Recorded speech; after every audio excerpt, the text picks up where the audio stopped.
જવાનગઢ પાટી નજીક ગમખ્વાર અકસ્માતમાં 6 લોકોના ઘટના સ્થળે મોત નીપજ્યા. અરવલ્લી જિલ્લાના સરડોઈ ગામથી કુંપ ગામે જઈ રહ્યા હતા. લગ્ન પ્રસંગે પીરસવા મજૂરી અર્થે અકસ્માતમાં 6 લોકોના ઘટના સ્થળે મોત નીપજ્યા. 8 થી વધુ લોકો ઇજાગ્રસ્ત. 2 લોકોને ગંભીર ઇજાઓ. ખાનગી બસે ઇકો કારને પાછળથી ટક્કર મારતા સર્જાયો અકસ્માત. ઇજાગ્રસ્તોને સારવાર અર્થે ગામભોઈ અને હિંમતનગર સિવિલમાં ખસેડાયા. અમદાવાદ ઉદયપુર નેશનલ હાઈવે પર સર્જાયો અકસ્માત. હિંમતનગર સિવિલ હોસ્પિટલમાં પરિવારજનો તેમજ સ્થાનિક લોકોના ટોળે ટોળા ઉમટ્યા. ગમખ્વાર અકસ્માતને પગલે પરિવારજનો આક્રંદ. ગામભોઈ પોલીસ ઘટના સ્થળે પહોંચી કાર્યવાહી હાથ ધરી. પોલીસ દ્વારા હાઈવે ખુલ્લો કરાયો. મૃતકોના નામ નાયક અંજુબેન, ભોઈ નીતાબેન, નાયક મીનાક્ષીબેન, પટેલ કામિનીબેન, નાયક કંચનબેન અને પ્રજાપતિ નીતાબેનનો સમાવેશ થાય છે. ઘાયલના નામ ગોસ્વામી રેખાબેન, રાવલ અનિલકુમાર ડ્રાઈવરનો સમાવેશ થાય છે.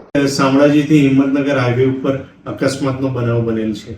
અકસ્માતના બનાવમાં હકીકત એ પ્રમાણેની છે કે ઇકો ગાડીને લક્ઝરી દ્વારા પાછળથી ટક્કર મારવામાં આવેલી, જે જવાનગઢ પાસે બનાવ બનેલ છે, જેમાં 6 વ્યક્તિના મરણ ગયેલ છે અને અન્ય 8 વ્યક્તિને ઈજા થયેલ છે. ઈજાગ્રસ્તને હિંમતનગર સિવિલ હોસ્પિટલ મોકલી આપવામાં આવેલ છે, જ્યાં એમની હાલમાં સારવાર ચાલુ છે અને મરણ ગયેલ વ્યક્તિઓના પોસ્ટમોર્ટમ માટેની કાર્યવાહી હાલમાં પોલીસ દ્વારા કરવામાં આવી રહેલ છે.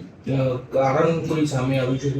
હાલ પ્રાથમિક દ્રષ્ટિએ જોતા જે નેશનલ હાઈવે ઉપર ડિવાઈડર બનાવેલું હોય એ તોડી નાખેલું છે, એટલે કદાચ ત્યાંથી ઇકો દ્વારા ચાલક વળવા માંગતો હોય એવી શક્યતા રહેલી છે.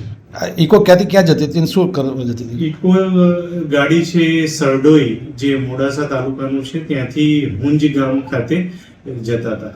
અનધિકૃત કટ કરવામાં આવ્યું છે, એ કટ બંધ કરવાની કોઈ કાર્યવાહી? નેશનલ હાઈવે ઓથોરિટી છે, એમને જરૂરી મૌખિક સૂચનાઓ આપેલી છે કે જ્યાં પણ આવા અનધિકૃત કટ છે એને તાત્કાલિક ધોરણે પૂરવામાં આવે. અમને મળતી માહિતી મુજબ રાયગઢ ગામભોઈ પાસે જવાનગઢ પાટિયા પાસે અકસ્માત થવાથી અલગ અલગ 108 એમ્બ્યુલન્સ દ્વારા 7 દર્દી અમારી હોસ્પિટલમાં લાવવામાં આવેલ. એમાંથી 2 દર્દીઓ થોડા ગંભીર પ્રકારના હોય, એમના રિપોર્ટ્સ કરવાના ચાલુ છે અને 7 દર્દીઓ જેને સામાન્ય ઈજાઓ થયેલી છે એમની સારવાર ચાલુ છે. સિરિયસ 2 દર્દીઓ છે હાલમાં. એનું સીટી સ્કેન આવ્યા પછી ખબર પડશે કે કેટલી ગંભીરતા છે. એ દર્દીના નામ ડોક્ટર કે બી પરમાર.